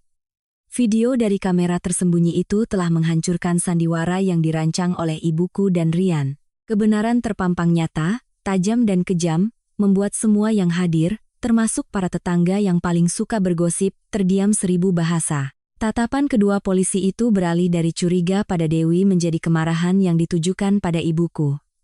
Polisi yang lebih tua menggebrak buku catatannya ke meja. Suara kering itu membuat ibuku terlonjak kaget. Ibu Ratmi, masih ada yang mau Anda katakan? Laporan palsu dan fitnah terhadap orang lain adalah pelanggaran hukum yang serius. Anda sedang mempermainkan aparat, ya? Kantong emas yang Anda ambil malam itu, sekarang ada di mana? Polisi itu bertanya dengan tegas.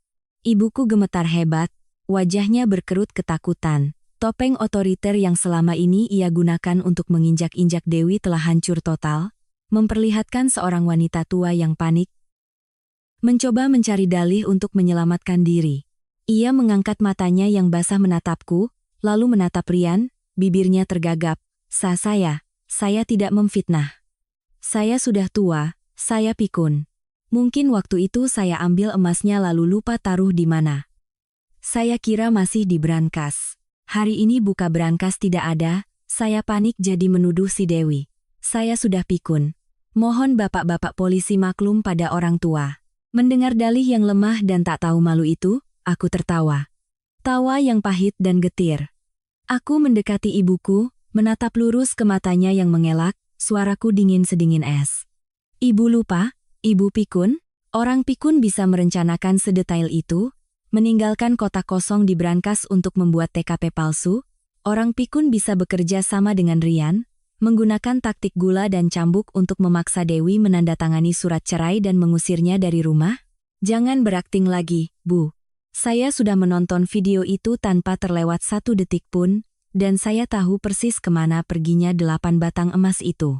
Aku berbalik menatap Rian yang meringkuk di sudut ruangan, keringat dingin membasahi dahinya. Aku menunjuk lurus ke wajahnya, menggeram. Dan orang yang menerima 8 batang emas itu tak lain adalah anak bungsu kesayangan ibu. Rian. Ruangan kembali gempar. Bisik-bisik kembali terdengar. Rian kaget dan buru-buru menyangkal. Mas ngomong gila apa? Aku tidak mengambil emas ibu. Jangan memfitnah. Ada bukti apa Mas berani menuduhku? Aku menyeringai, tatapanku setajam belati menembus topeng pengecutnya. Bukti? Biar kuingatkan kamu.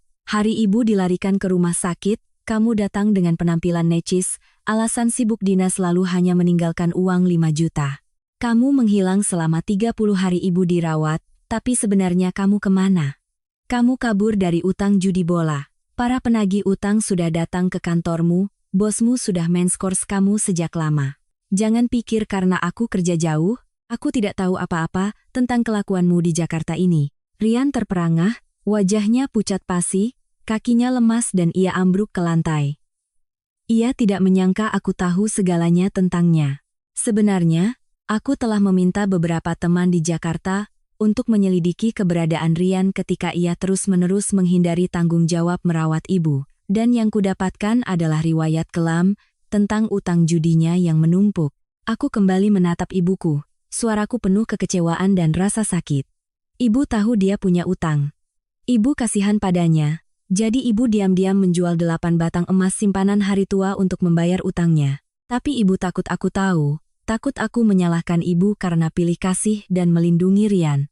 Kebetulan saat itu ibu jatuh sakit, dan ibu mendapatkan ide licik, menggunakan ketidakhadiranku, menggunakan pengabdian Dewi sebagai tameng.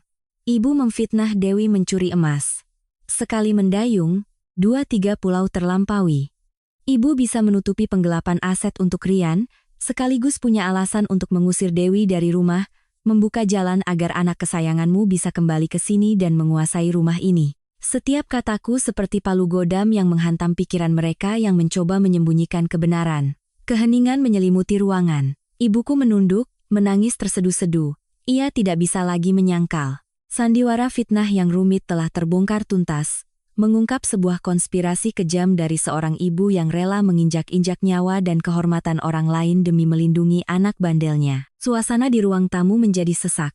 Semua mata kini tertuju pada ibuku dan Rian, dua orang yang tadinya berposisi sebagai korban yang menyedihkan, kini telah menunjukkan wujud asli mereka sebagai pembohong licik. Kebenaran tentang 8 batang emas telah terungkap dengan jelas, menghapus semua keraguan dan membersihkan nama baik istriku. Kedua polisi, setelah mendengar seluruh cerita dan melihat bukti yang kuberikan, memasang wajah yang sangat serius.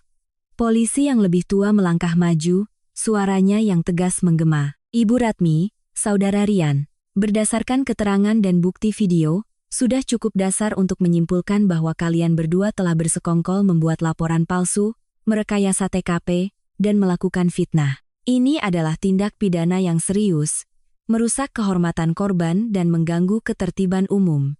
Kami minta kalian berdua untuk memberikan keterangan yang jujur demi mendapatkan keringanan hukum. Wibawa hukum membuat ibuku dan Rian ketakutan setengah mati. Ibuku, wanita yang selama ini angkuh dan kejam, kini benar-benar hancur. Ia menangis meraung-raung, memegangi seragam polisi, terbata-bata memohon. Pak polisi, saya mohon. Saya mengaku salah. Saya hanya karena kasihan pada anak saya, makanya nekat. Saya tidak berniat mencelakai siapapun. Saya cabut laporannya. Saya minta maaf pada Dewi. Tolong Pak, maafkan kami. Rian, melihat ibunya memohon, juga ikut merangkak maju, menangkupkan kedua tangannya pada polisi. Pak, saya tidak bersalah. Ini semua ide ibu. Ibu yang ambil emasnya dan memberikannya pada saya untuk bayar utang. Saya tidak tahu kalau ibu akan memfitnah Mbak Dewi. Saya hanya ikut-ikutan saja, tolong lepaskan saya, Pak.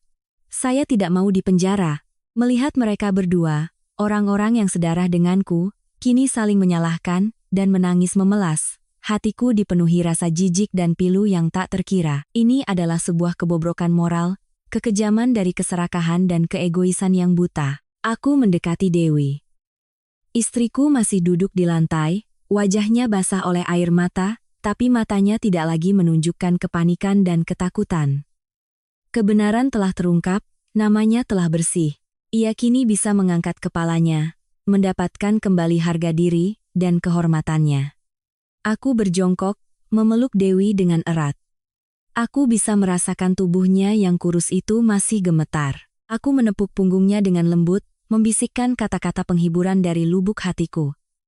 Dewi, aku minta maaf. Maaf karena telah membiarkanmu menanggung begitu banyak penderitaan di rumah ini. Maaf karena tidak bisa melindungimu dengan lebih baik. Mulai sekarang, aku tidak akan membiarkan siapapun menyakitimu lagi. Dewi balas memelukku dengan erat, menangis terseduh-seduh. Air matanya yang hangat membasahi bajuku. Aku tahu, luka di hatinya terlalu dalam untuk sembuh dalam sehari 2 hari. Tapi setidaknya, saat ini ia tidak lagi sendirian. Perlahan aku membantu Dewi berdiri. Aku menatap lurus ke mata ibuku, suaraku dingin dan tegas, tanpa kehangatan seorang anak. Bu, semuanya sudah jelas. Ibu telah menghancurkan keluarga ini dengan tangan ibu sendiri, menginjak-injak jasa baik menantu yang telah mempertaruhkan nyawanya untuk ibu, hanya demi melindungi seorang anak bandel. Ibu pikir bisa menipu hukum, menipu hati nurani, tapi Tuhan tidak tidur.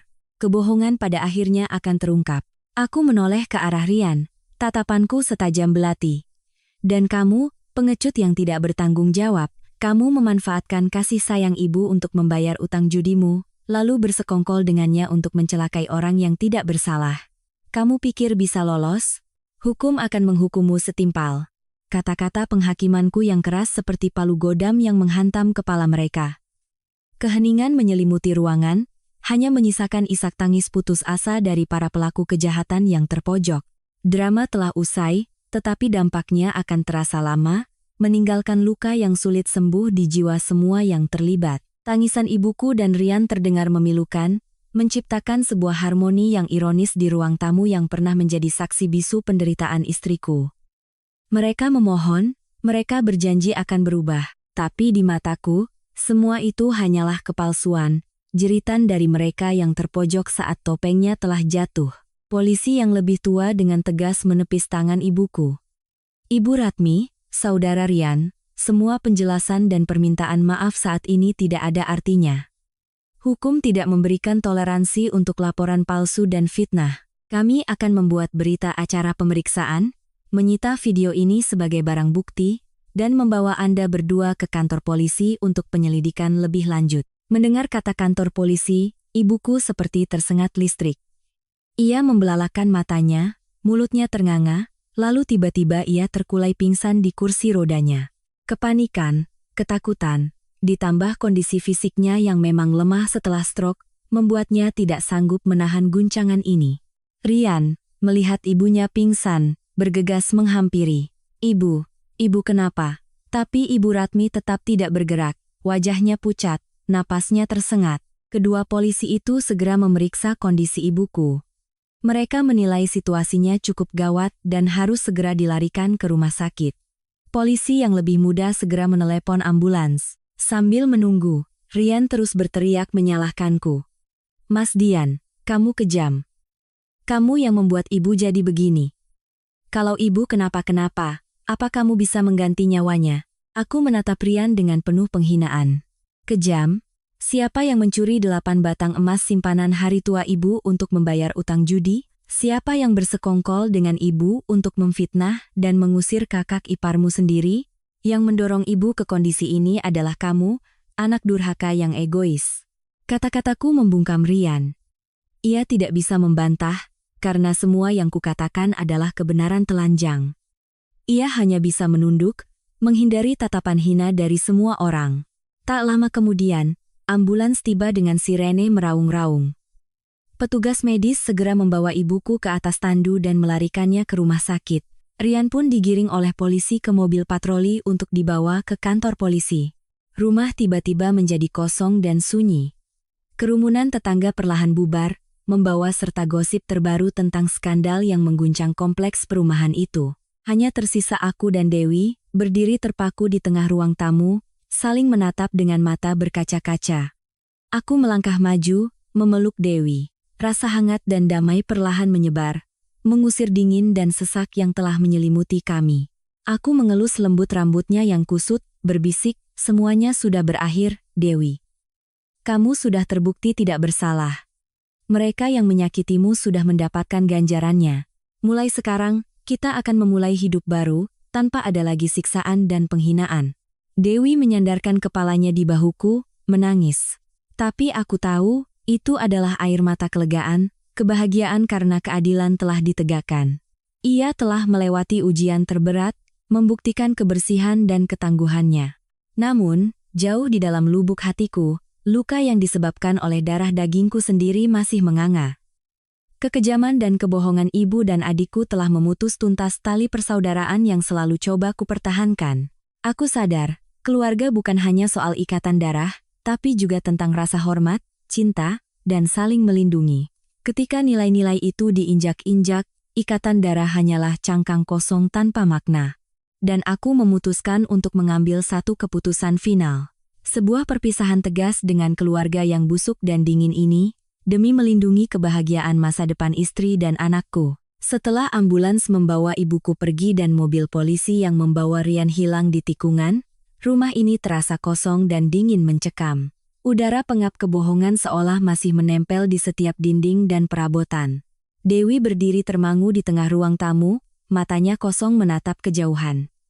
Setelah mengalami guncangan yang begitu hebat, fisik dan mentalnya telah mencapai batas. Aku mendekat, meletakkan tanganku di bahunya yang kurus dan gemetar. Dewi, kita kemasi barang-barang kita. Kita pergi dari sini, sekarang juga. Dewi menatapku, matanya menunjukkan keterkejutan bercampur keraguan. Pergi kemana mas, ibu? Ibu sedang di rumah sakit. Kata-katanya yang terbata-bata seperti pisau yang mengiris hatiku. Meskipun telah diinjak-injak dan difitnah secara kejam hingga nyaris masuk penjara, Sifatnya yang lembut dan sabar membuatnya masih memikirkan wanita yang baru saja mencoba menghancurkannya. Aku menarik napas dalam-dalam, menahan rasa getir yang menyumbat tenggorokanku. Amarahku telah padam, digantikan oleh ketenangan yang dingin, tajam, dan tanpa ampun. Ibu ada Rian dan rumah sakit yang urus. Tempat ini bukan lagi rumah kita, Dewi. Sebuah rumah di mana pengabdian seorang menantu dijadikan tameng, di mana kebohongan digunakan untuk menjebloskan menantu ke penjara demi menutupi keburukan anak kesayangan. Itu bukan keluarga, itu neraka. Aku melepaskan tangan Dewi, melangkah menaiki tangga menuju kamar kami di lantai 2. Aku menarik 2 koper besar dari atas lemari, melemparkannya ke tempat tidur.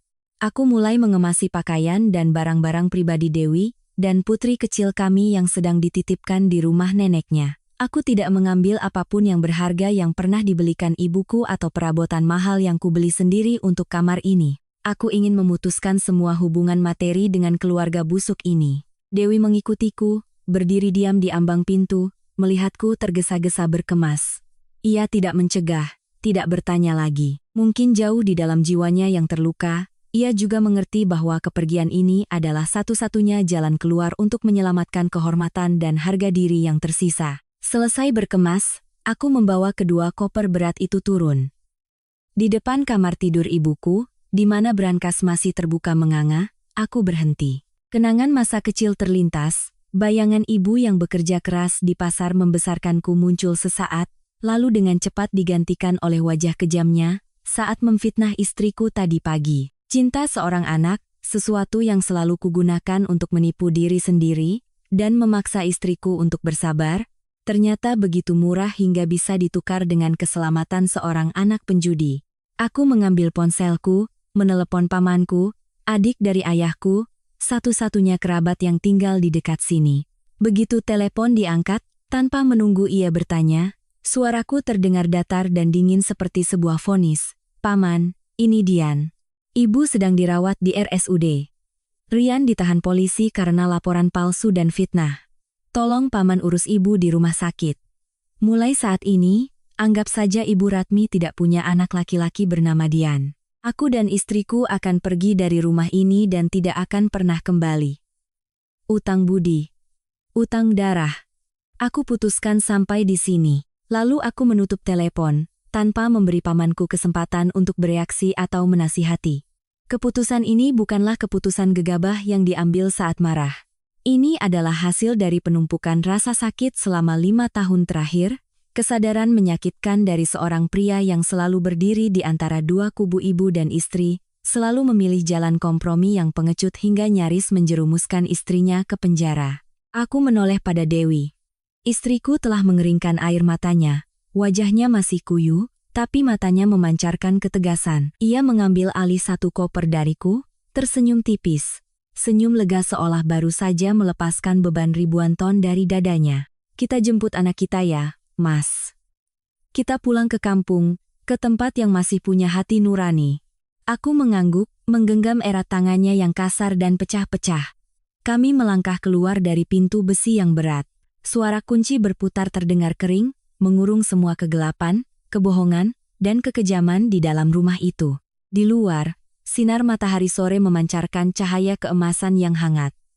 Kami masuk ke dalam taksi yang sudah menunggu, meninggalkan di belakang tatapan penasaran dan jari-jari yang menunjuk dari para tetangga. Perjalanan ini bukanlah sebuah pelarian, melainkan sebuah kelahiran kembali. Sebuah awal yang baru untuk keluarga kecilku, di mana hanya ada cinta dan rasa hormat yang berkuasa. Roda waktu terus berputar, menyeret pergi badai, dan meninggalkan luka yang memudar seiring tahun. Kehidupan keluarga kami telah memasuki babak baru yang damai dan lebih cerah di kampung halaman Dewi yang tenang. Setelah meninggalkan rumah di Jakarta, aku mengajukan permohonan pindah tugas ke cabang perusahaan yang dekat dengan kampung istriku. Dengan pengalaman dan kemampuanku, aku dengan cepat mendapatkan posisi yang baik. Penghasilanku memang tidak sebesar di kota, tapi cukup untuk memberikan kehidupan yang layak bagi istri dan anakku. Dewi tidak lagi harus menahan penghinaan dan caci maki. Berkat perawatan dari orang tuanya dan lingkungan yang tenang, istriku perlahan pulih baik secara fisik maupun mental. Tangannya yang dulu pecah-pecah kini kembali lembut. Senyum cerah selalu menghiasi bibirnya, mengusir raut sedih dan kuyu dari masa-masa kelam itu. Kami menggunakan uang tabungan kami untuk membuka sebuah warung kelontong kecil di pinggir jalan desa, agar Dewi memiliki kesibukan sekaligus bisa merawat anak kami. Adapun keluargaku di Jakarta, karma menimpa mereka dengan telak dan kejam. Seperti hukum alam, siapa yang menabur angin, pasti akan menuai badai. Rian, setelah ditahan dan diselidiki atas tuduhan laporan palsu dan fitnah, meskipun ibuku setelah siuman berusaha membelanya dan mencabut laporan, bukti yang ada sudah terlalu kuat dan perbuatannya telah mengganggu ketertiban umum. Ia tetap harus menerima hukuman. Ia dikenai denda yang besar dan mendapatkan catatan buruk dalam riwayatnya. Tapi itu belum hukuman terberat. Rahasia utang judi bolanya yang mencapai miliaran rupiah terbongkar. Para penagih utang tidak membiarkannya tenang. Mereka terus-menerus datang ke rumah, meneror, menyiram cat, melemparkan kotoran, dan mengancam nyawanya. Perusahaan tempatnya bekerja sudah lama memecatnya. Tanpa kemampuan membayar utang dan tanpa pekerjaan, anak emas yang dulu ditatang ibuku seperti permata itu akhirnya terpaksa menjual rumah hasil jerih payah ibuku seumur hidup untuk membayar utang, lalu kabur keluar pulau, menghilang tanpa jejak, tanpa sepatah kata pun pada ibunya yang terbaring sakit. Ibuku, Ibu Ratmi, setelah serangan stroke kedua akibat syok di kantor polisi dan berita tentang utang besar anak kesayangannya, kondisinya menjadi jauh lebih buruk. Ia lumpuh total separuh badan, kehilangan kemampuan bicara, dan hanya bisa mengeluarkan suara-suara tak jelas. Rumahnya terjual, ia tidak punya tempat tinggal, dan terpaksa menumpang di rumah pamanku, orang yang kutelepon sebelum aku pergi. Tetapi hidup menumpang tidak pernah mudah.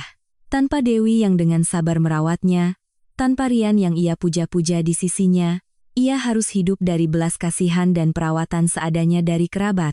Di saat-saat sadarnya, terbaring sendirian di ranjang yang sempit, menatap langit-langit yang lembab, mungkin ia akhirnya mengerti arti dari peribahasa kejahatan akan kembali pada pelakunya. Kekejaman dan kebohongan yang ia gunakan untuk menginjak-injak menantunya yang berbakti, akhirnya berbalik merenggut segalanya darinya, harta, kehormatan, kesehatan, dan bahkan cinta seorang anak. Kadang-kadang pamanku menelepon, memberitahukan kondisi ibu, tapi aku hanya mendengarkan sambil lalu. Hatiku telah membeku untuk keluarga itu. Aku tidak membenci, juga tidak bersuka cita atas tragedi mereka. Aku hanya menganggapnya sebagai konsekuensi logis dari pilihan yang salah. Aku telah belajar untuk melepaskan, bukan untuk memaafkan mereka, tetapi untuk membebaskan diriku sendiri. Aku memilih melupakan masa lalu, yang menyakitkan dan fokus membangun kebahagiaan saat ini. Duduk di ayunan depan rumah, menikmati angin sejuk dari sawah yang menguning, aku melihat Dewi sedang dengan telaten mengepang rambut putri kecil kami. Suara tawa mereka yang riang menggema, melukiskan gambaran yang begitu damai dan hangat. Aku sadar, kebahagiaan tidak terletak pada rumah mewah, tumpukan harta, atau status sebagai orang kota.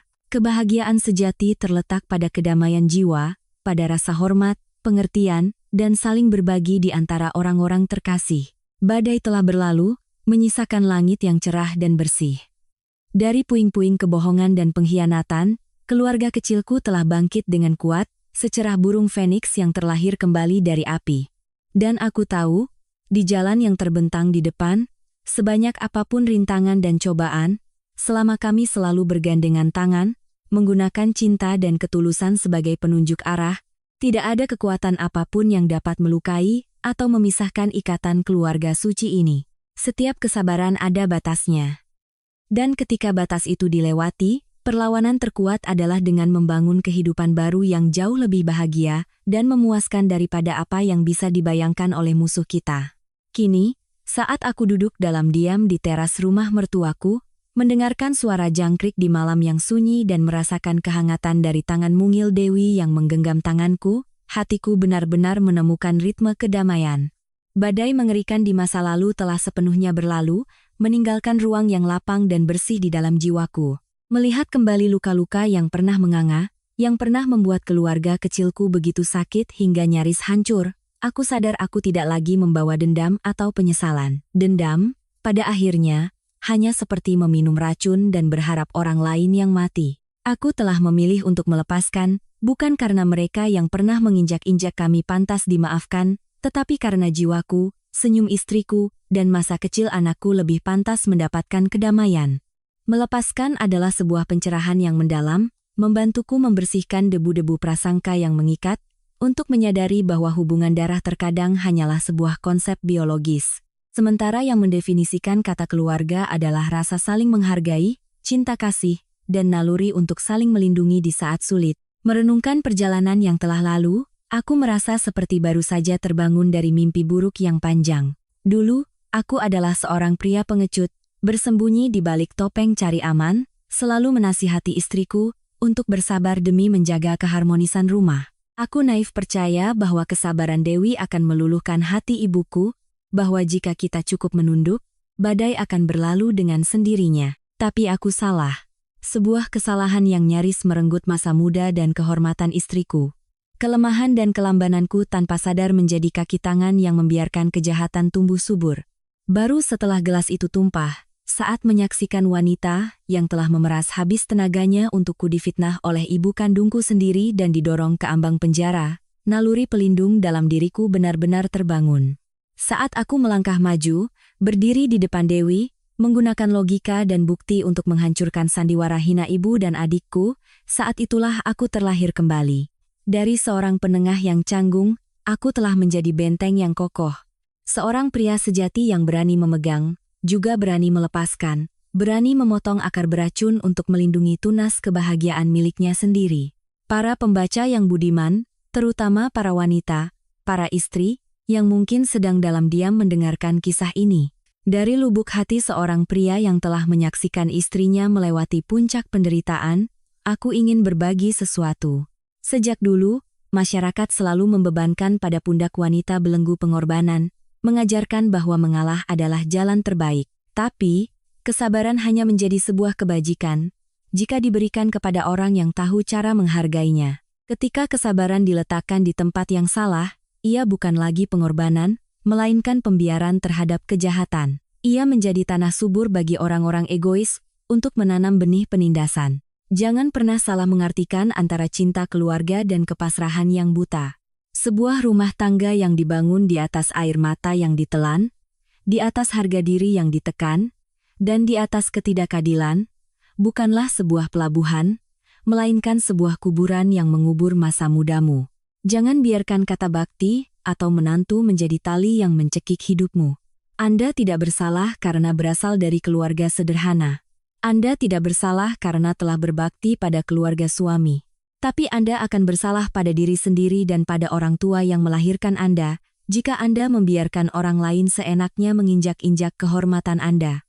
Senjata paling tajam bagi seorang wanita yang terpojok bukanlah tangisan atau permohonan, bukan pula harapan akan sadarnya nurani orang-orang berhati dingin. Senjata itu adalah kemandirian dan kecerdasan Anda. Selalulah siapkan jalan keluar untuk diri sendiri. Jadilah mandiri secara finansial, kuasai suaramu sendiri.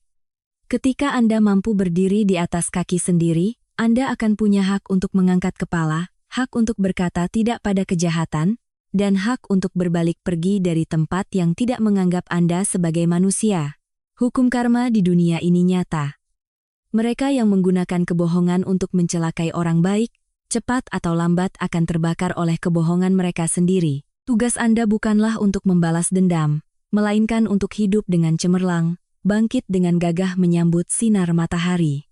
Itulah balasan yang paling telak dan elegan. Kisah keluarga Dian mungkin adalah cerminan dari banyak kehidupan di luar sana, di mana di balik pintu-pintu yang tertutup, masih ada banyak helaan napas tertahan dari para istri dan ibu yang terperangkap dalam tragedi dan belum menemukan jalan keluar.